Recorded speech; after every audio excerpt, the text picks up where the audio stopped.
Manipur Muslim Organizations Coordinating Committee Amukokna Sinduna Leadership Development Program Ama Pangthokre. What kind of leaders Manipur need now? Haibatimda North AOC Classic Hotel Classic Royal Hall the Pangthokiba Thoramadu da SM Jalal President Amukok Said Sadatullah Hussein President Jamaat as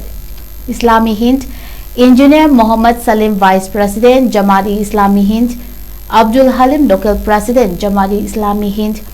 Muhammad Altaf Hussein President Amuko Chingbasna Sarugyaki Tharamatu da Sarugyaripa Singa Thoiba Mithungnen Singa gi marakta question and answer amadi interaction session amasu pangthoki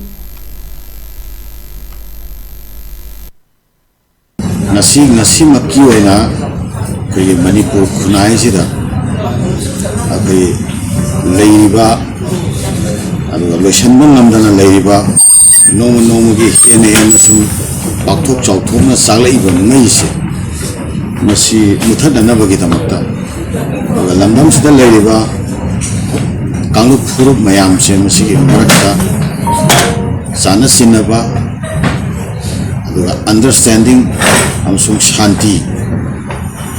kamaina propai yagadage haba prabnana baga mari leina bata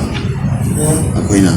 kari thawuk taw mathau taaba leibage umba thawuk sing adu tawna bagi damakta karamba khoi leadership kunai sing karamba leadership mathau taaba leibage adugumba leadership sing adu da karam magul chen mathau taaba leibage makoi gi wakhalon sing do karam wakhalon oi mathau taaba leibage sigumba hiram sing se masigi matangda youth sing sigi leiriba wakhalon sing exchange to narakanda adaida pegi dungi khunai yoina better leadership thona na bo hona bada so wa pegi yumpham thonba adu khongthang ama lokhat pe yana na ba haida khalonda miyeng thamjara kanda ngasi program si sinjabani loina na pangan community ge maikai degi khunai hauji ki lariba khunai sida akoina karam makhal gi contribution akoina pibo mathau taba lebage aduga loina na pangan community na kari thodang logo mathau taba lebage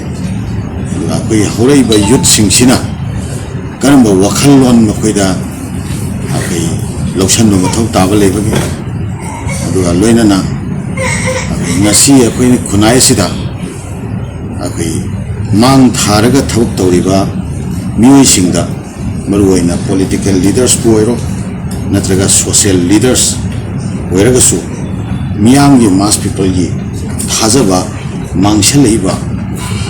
aduga miyam gi mass people na henna akai thawai yauningtaba tanthaba ma phawribse akai lebaki oiba cause da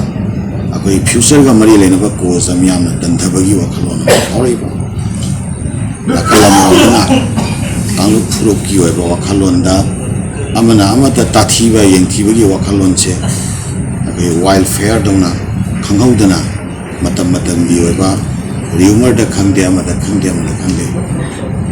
ado toba sum bagi takama lai base kamaina masida khoi youth singchina masigi challenges singchina masigi kamaina mai nagadu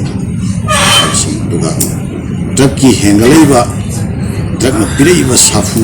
ki hengalaiba yamna kiningai oiba adumba tangkak drug ten botto mi gi masing hengalakpa duga loina na drug ko botto mi singa society da achoba mafam kannana bo honarakpa CSO singe marum da bu oiragasu